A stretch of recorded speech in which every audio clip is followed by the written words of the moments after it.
People always say family is the one thing you can count on. I used to believe that, I really did. I'm 34 years old. I work as a project manager for a mid-sized construction firm in Calgary, and up until about 18 months ago, I thought I had a pretty decent life. Not perfect.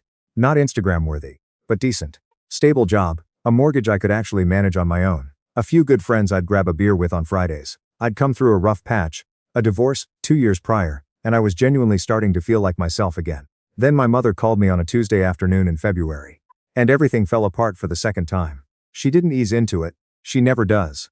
My mother is the kind of woman who delivers devastating news, the same way she delivers the weather forecast. Matter of fact, no apology. As though the information itself is neutral and your emotional reaction is your own problem to manage. Your ex-wife had the baby, she said, and your brother is the father. I remember, sitting in my truck in the parking lot of a Home Depot, staring at a concrete pillar, thinking about how the fluorescent lights in those places are exactly the same in every city in the country, and how strange it was that I was noticing that right now, at this particular moment. I know, I said. You knew? I found out 3 weeks ago. Audrey told me herself. There was a pause. My mother doesn't like being the last to know anything. It's a thing with her. Well, she said, his name is Leo. I didn't say anything. He's healthy. 7 pounds, 4 ounces, Mom. I don't know what you want me to say. I want you to say that you'll think about being part of his life. And that was the moment I understood that the conversation I thought I was having, the one where my mother called to give me information, was not the actual conversation at all. Let me back up, because none of this makes sense without the context. And I've learned that when you tell this story to people, they always have questions. Audrey and I got married when I was 28. We met through mutual friends at a Stampede party, which sounds very Albertan, and it was. And we dated for about 2 years before we got engaged. She was funny and sharp, and she had this way of cutting through nonsense that I genuinely admired. We wanted the same things, or at least we thought we did. A house. Kids eventually. A life that was manageable and good. My younger brother Kyle was the best man at our wedding. Kyle is 31 now. He's always been the one in our family who people describe as a lot of fun. Which is a phrase that tends to mean something specific. It means he's charming at parties and unreliable everywhere else. He's never held a job for more than 2 years. He moved back in with my parents at 27 temporarily, and was still there when all of this happened. My mother has always had a way of looking at Kyle that she never looked at me. Like he was something fragile and precious that needed to be protected from the consequences of his own decisions. I was not that thing. I was the responsible one. The one who figured it out. The one who, apparently, could handle whatever came his way. About 2.5 years into our marriage, I started noticing things. Audrey being distracted. Putting her phone half down. Long stretches where she seemed somewhere else entirely, even when she was sitting right next to me. I told myself I was being paranoid. I told myself that marriages go through phases. That things get hard. That this was just one of those seasons. Then one evening in March, I came home early from a work trip. The project wrapped up a day ahead of schedule, and Kyle's car was in my driveway. I want to be careful here about how I describe what I saw, because I've told this story a few times now, and I've noticed that people's sympathy shifts, depending on how graphic you get. What I'll say is this: I did not need more information after that moment. Everything I needed to know was right in front of me. I didn't yell. I didn't throw anything. I'm not sure if that's something to be proud of or not. Looking back, maybe I was just in shock. I told Kyle to get out of my house. He left without saying a word. I looked at Audrey for a long moment, and she started crying, and I said, very quietly, I need you to leave too. She did. I filed for divorce 6 weeks later. The process was clean, as divorces go, no kids, no major disputes over the house since I'd owned it before we married. Audrey moved into an apartment downtown. Kyle, as far as I knew, was still at my parents' place. My mother called me during the separation and said, you know, people make mistakes. I said yes, they do, she said. Kyle is really struggling with what he did. I said, Mom, I have to go, and I hung up. I didn't see my brother for almost a year after that. I went to my parents' place for Christmas, because my father asked me to. And because I love my father. He's a quiet, steady man who has spent most of his life trying to be the buffer between my mother's intensity and everything else, and Kyle was there, and we were polite to each other in the way that strangers are polite. We did not discuss it. Audrey and I had been officially divorced for about 8 months when she texted me. I want to say something about that text because people always ask. She didn't reach out for comfort or to reopen anything between us. She texted to tell me she was pregnant, that Kyle was the father, and that she thought I deserved to hear it from her rather than through the family. She said she was sorry. She said she knew it didn't change anything, but she wanted me to know. I stared at that text for a long time. Then I typed back, thank you for telling me. I hope you're okay. That was it. That was the extent of our communication. We were done. We had been done. The baby was not my problem, and the fact that it existed did not change the story of what had happened to me. Or so I thought. The thing about my mother's phone call in February is that it didn't end with the information about Leo. It was really just the beginning. Over the next few weeks she started calling more frequently. Checking in, she called it. Asking how I was doing, how work was going, whether I'd been eating properly, all the things that felt like genuine maternal concern right up until the point where they didn't.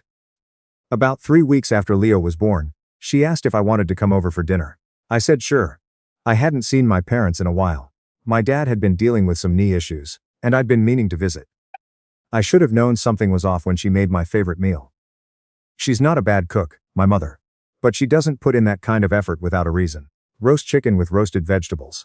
A pie from the good bakery on the other side of town. My father sat across from me looking slightly uncomfortable in the specific way. That means he knows something I don't. And he doesn't entirely agree with it. After dinner, over tea, my mother folded her hands on the table and said, "Kyle isn't coping." I waited.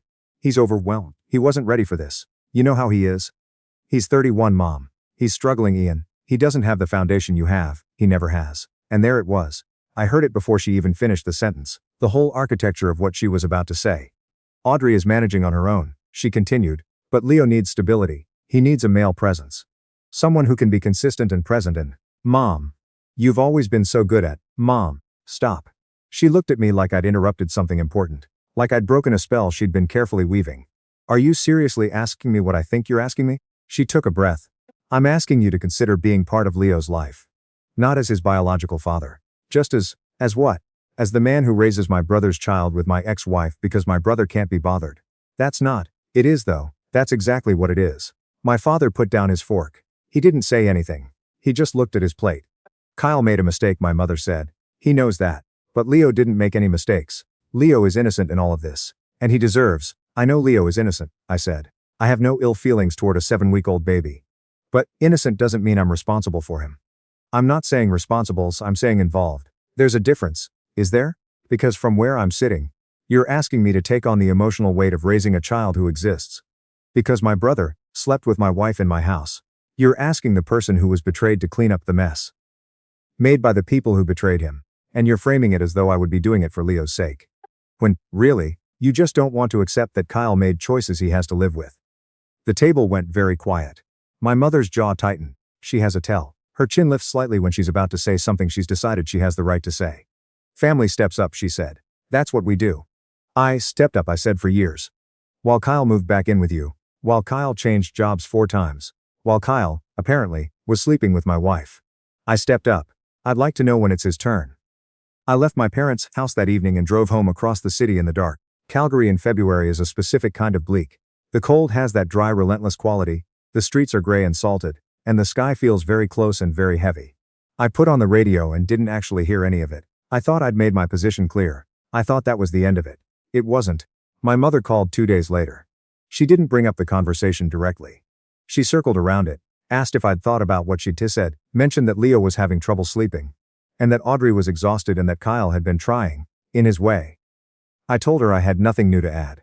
She said she hoped I'd keep an open mind. I said I hoped Kyle would grow up. We left it there. Then she called my aunt, who called me to say she'd heard I was refusing to help the family. Then a cousin texted me. I don't even talk to this cousin regularly, to say he thought I was being harsh. My mother, I realized, had been working the phones. That's a thing she does. She builds consensus. She curates the narrative and then presents it. As though public opinion has simply and naturally arrived at this conclusion on its own. I'd watched her do it my entire life, usually in smaller ways. This time the stakes were higher.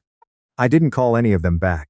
About 6 weeks after the dinner, I got a text from Kyle. The first real communication from him since the divorce. It said, "Hey, I know that things are bad between us. But Leo is my son and I don't know what I'm doing and Mom said you might be willing to help. Can we talk?" I read it twice. Then I typed back, "You should talk to a parenting class, Kyle. Or a therapist, or Audrey. But not me." He didn't respond. A few weeks later my mother escalated. She called on a Sunday and told me that if I was unwilling to be part of the family, in any meaningful way, she wasn't sure what kind of relationship we could have going forward. She used the word disappointed. She said she hadn't raised me to be cold. She said Leo would grow up knowing his uncle had turned his back on him. I let her finish. Then I said, "I want to make sure I understand you correctly. You're telling me that because I won't take on the fathering of Kyle's child, you're going to withdraw from our relationship.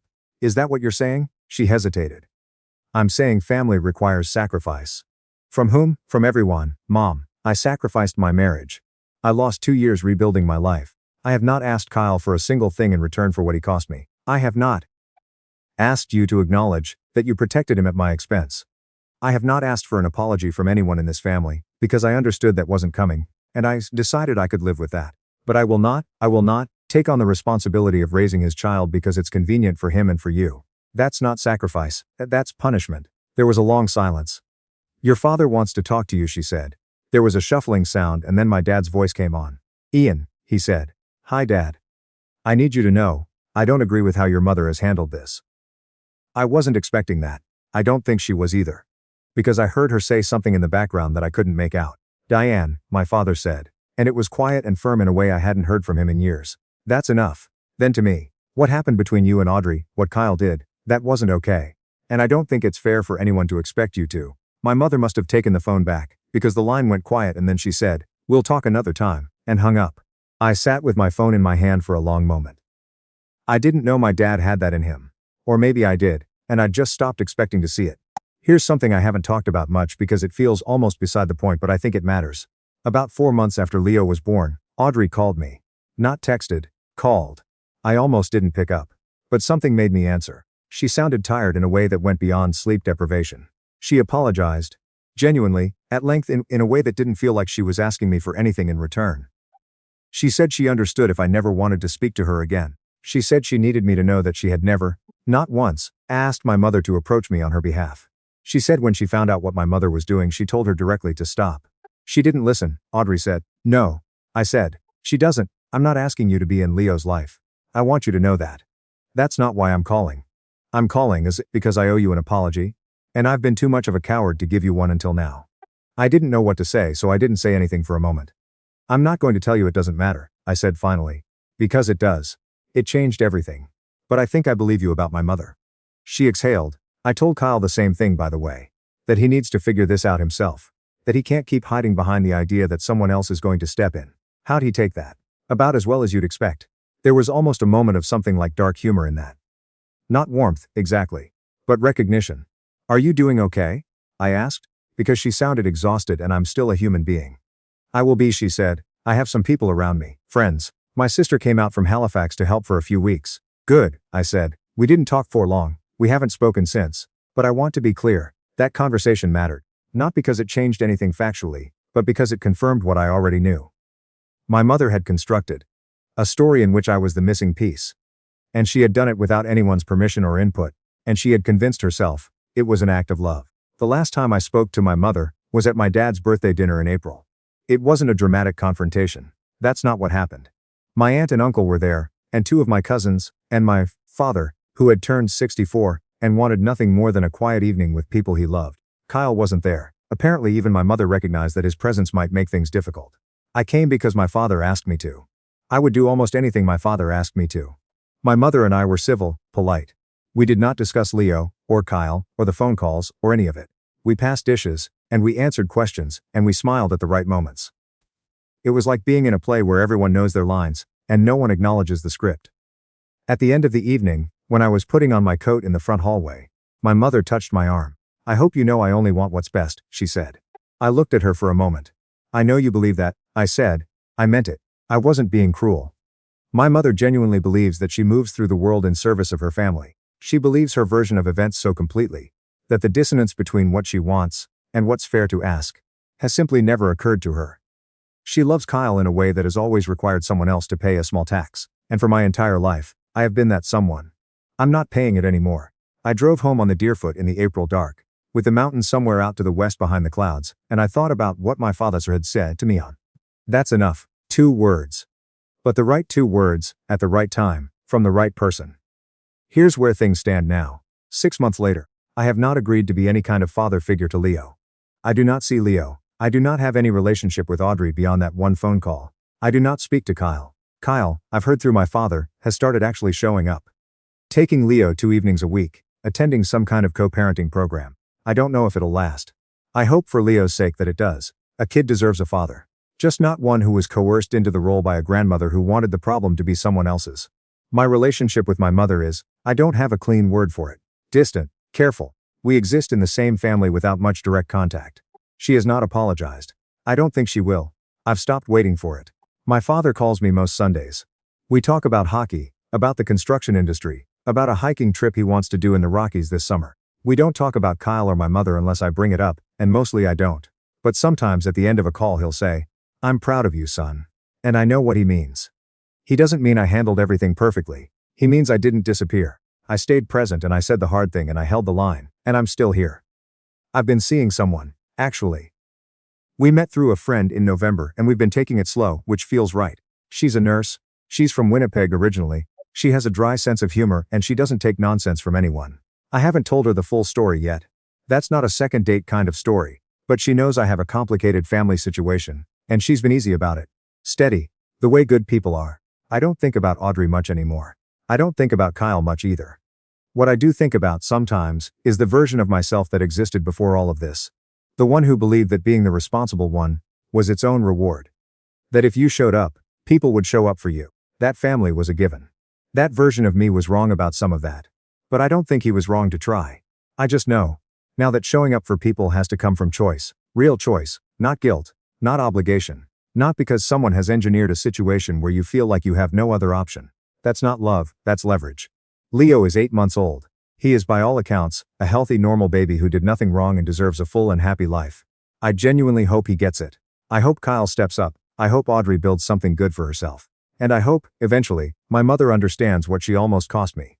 Not just my peace of mind, but my trust in the people who were supposed to be in my corner. I'm not sure she'll ever get there. But I've stopped making that my problem to solve. Some debts aren't yours to pay. No matter how many times someone insists that they are.